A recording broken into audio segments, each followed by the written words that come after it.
Good morning, children. Today we come to the next part of the lesson, that is the youth of in the Nazi army, or how Hitler wanted to change the life of these people. Till now we studied about the philosophies of the Nazis, how Hitler tried to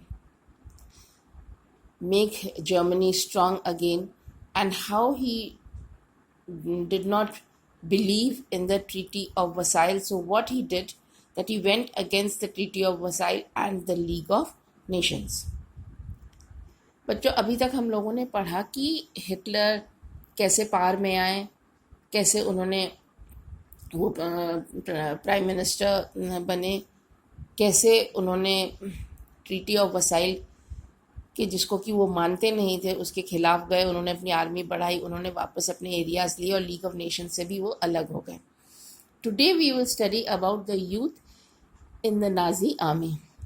you see, Hitler believed that if he wanted a strong nation, he has to build the youth because they were the backbone of the country. Then he believed that to have a strong Nazi society, the Nazi ideology should be taught from the primary level. First of all, Hitler का मानना ये था कि अगर हम चाहते हैं कि हमारा देश स्ट्रांग हो, जर्मनी स्ट्रांग हो, तो हमें यूथ को या युवा को स्ट्रांग करना होगा, क्योंकि वही मेन है. दूसरा, अगर हम चाहते हैं कि लोग नाजी आइडियोलॉजी के बारे में माने या जाने, या नाजी सोसाइटी को हमें स्ट्रांग करना होगा, तो जो नाजी आइडियोलॉजी है वो हमको बच्चों को शुरू से पढ़ानी होगी. इनफैक्ट जब से वो स्कूल जाएंगे तब से. For this he required the control over children both inside and outside the school. First of all, what he did was that all schools were cleaned and purified. Cleaned and purified means all the Jewish teachers and students were removed from the school. Secondly, good German children. Good German children means who are not disabled in any way, neither mentally nor physically. They were given a training in the Nazi philosophy. Is that clear? तो सबसे पहले Hitler ने क्या किया, उसने कहा कि school से ये चीज़ शुरू होगी. So the first thing was कि उसने स्कूल में जितने भी जूइश टीचर्स थे और बच्चे थे, सबसे पहले उनको निकाला. और उसने बोला इस तरह से हम अपने स्कूल्स को प्योरीफाई कर रहे हैं और साफ कर रहे हैं, क्योंकि जर्मन्स को वो बहुत ही तुच्छ और नीचा समझता था. उसके बाद उन्होंने बोला जो गुड जर्मन चिल्ड्रन मतलब जो जर्मन चिल्ड्रन किसी भी तरह से डिसेबल्ड नहीं होंगे, ना मंद बुद्धि होंगे, ना विकलांग होंगे, उनको एक ट्रेनिंग दी जा रही थी about Nazi ideology. New school books were written and racial science was introduced to justify Nazi ideology. Children were taught to worship Hitler and to be submissive and hate the Jews. Now, to be very successful in his program, what Hitler did, that he had the books rewritten.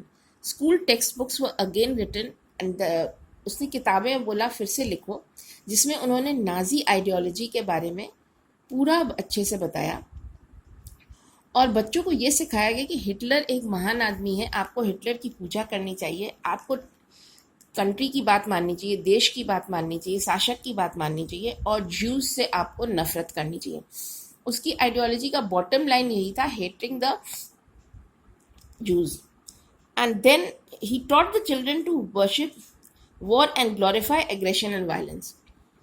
They were taught that if you want to be powerful you have to be worship God, because he had already said international peace is a coward's dream. He did not believe in that. He did not believe in a society without war. वो मानता ही नहीं था कि कोई समाज, कोई देश ऐसा हो सकता है जहाँ लड़ाई हो ना. तो इसलिए उसने बोला कि आप वॉर की पूजा करिए, और जो एग्रेशन है, जो एक दूसरे को अटैक करना या जैसे जूस पे हमला करना, इसको आप बहुत गर्व का बात समझिए. फिर all the children above 10 years old, they were made to form a youth brigade or a group, and when they were 18 years old, they all had to join the army and give compulsory service. 10 years से बच्चों को groups में बांट दिया जाता था, जिसको youth Nazi youth group बोला गया था, और इनको बोला गया था कि डेमोक्रेसी के आप खिलाफ बात करेंगे, आप नाजीज को हेट करेंगे। और जब ये बच्चे 18 साल के हो जाते थे तो इनको आर्मी में कंपलसरी मिलिट्री सर्विस देना बहुत ज़रूरी था। फिर धीरे धीरे what later he did that all youth organizations were dissolved and there was only one youth organization, Youth Hitler. धीरे धीरे उसने सारे ऑर्गेनाइजेशंस को ख़त्म कर दिया और उसके बाद उसने क्या किया, सिर्फ एक ही ऑर्गेनाइजेशन था, वो था youth Hitler. Next we come to motherhood. Motherhood में according to Hitler women did not have the freedom and because they were not equal to men. He was a firm believer that men and women cannot be equal, so giving them voting rights was something very wrong, and that was the first thing he took away. He said the main job of the women was to be in the family, to look after the children and to be humble and submissive. उसका मानना था औरतों का काम है घर में रहना, बच्चों की देखभाल करना, घर का देखभाल करना और कहना मानना। Boys were taught to be strong and aggressive and girls were taught to be good mothers. उसने ये सिखाया था कि बॉयज़ को कि you are a man, you have a place in society, you have to be hardworking, you have to be masculine, you have to be strong, and girls have to be meek and submissive. उसने लड़कों को सिखाया था आप लड़के हो, आपको strong होना चाहिए, एग्रेसिव होना चाहिए। लड़कियों को कि आपका मेन है कि you have to be a good mother, आपको एक बहुत अच्छी माँ बनना चाहिए। The girls were told that they should not be friendly to any Jew and they had to teach the children to hate all the Jews. And जो main girls का women से उसका था कि वो किसी भी जू से वो दोस्ती नहीं करेंगे और वो अपने बच्चों को यही सिखाएंगे उनको जूस से कितनी नफरत करनी चाहिए।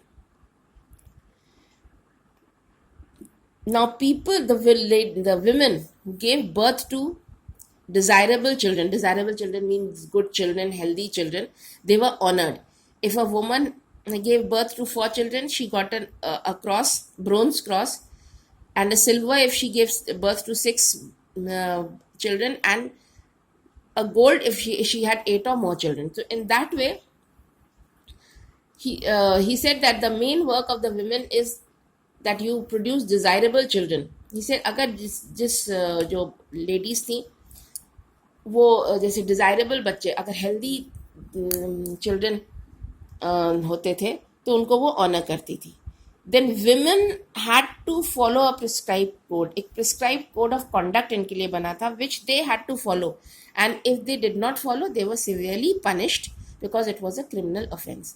फिर उसके बाद उनको एक कोड ऑफ कॉन्डक्ट था जो मानना पड़ता था, और अगर वो उसको नहीं मानते थे तो उसके लिए उनको सिवियर पनिशमेंट मिलती थी। Next we come to the art of propaganda. किस तरह से हाउ उसने अपनी नाजी आइडियोलॉजी चारों तरफ फैलाई। इसके लिए उसने प्रेस का साथ लिया, फिल्म्स बनाई, रेडियो का साथ लिया, पैम्फलेट्स, बुक्स, स्टोरीज, एवरीथिंग। ना ही took the help of the media, उसने मीडिया का सहारा लिया, रेडियो का सहारा लिया, किताबों का सहारा लिया, पैम्फलेट्स का सहारा लिया, स्लोगन्स का सहारा लिया अपनी आइडियोलॉजी फैलाने के लिए। Then they use different terms, like they never said kill or murder. The Nazis, when they wanted to kill the Jews, they used special terms. The terms are special treatment and final treatment. Special treatment and final treatment meant that the Jews would be killed. वो कभी नहीं बोलते थे इन juice को मारा जाएगा या murder किया जाएगा, बोलते थे they would be given a special treatment. Then any disabled person who was undesirable, उसको enthusia means the killing by choice, and execution meant sending them to the gas chambers. Whenever he said the Jews would be executed, तो ये था कि उनको gas chambers में भेजा जाएगा। और जूस से उसको इतनी नफरत थी, he compared the Jews to rats and pests. और एक और चीज थी कि शुरू से था कि they were against Christianity, Jews were against Christianity, and another thing that they propagated was Jews were money minded, and this has been going for generations because अगर आप लोगों ने मर्चेंट ऑफ वेनिस पढ़ा है विलियम शेक्सपियर का, तो उसमें भी शाइलॉक जो जू था उसको यही दिखाया गया कि वो कितना मनी माइंडेड था और वो कितना एंथनी के खिलाफ था, जो कि उसका पाउंड ऑफ फ्लेश वो लेता था। तो इसी तरह से जूस को उसने मनी माइंडेड बोला था। यहाँ पे देखिए एक जू की तस्वीर दिखा रही है कि he only knows money, he sitting on a sack of money. दिखा रहे हैं यहाँ पे कि वो एक बोरे से भरे एक पैसे के ऊपर भरा है।